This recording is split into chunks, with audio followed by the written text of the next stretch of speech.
one of the leading trainers in South Africa, Justin Snaith. You were very active at last year's Cape Sale, Justin. You bought quite a few horses. How are they coming along? They're coming along very well. We've got a great team with John Freeman, my brother, my dad, that do the selection. They've gone out to all the stud farms this year as well to get down to the last few horses that we really like.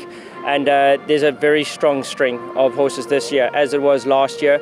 We bought quite a few horses, and for a lot of new clients that are overseas based, and some have already come out and have done extremely well, and we're running on the stakes race, the 2-year-old race on Met Day, so we're hoping for a bit of luck there. That'll be the first feature here in Cape Town for 2-year-olds, and I think the ones from the Cape Sale, there's a group of them actually running, so very happy, looking forward to what's coming up at the sales. We've got some interesting new buyers, and as I said, just looking for a great week and hopefully purchasing some top horses. There are a couple of standouts from that draft that have come through that you're really looking forward to seeing run? Oh, without a doubt. Last year's crop was quite impressive.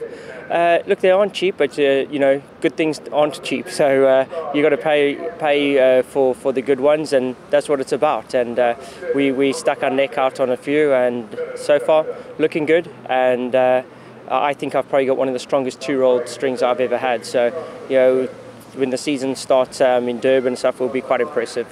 Bring some real stock out.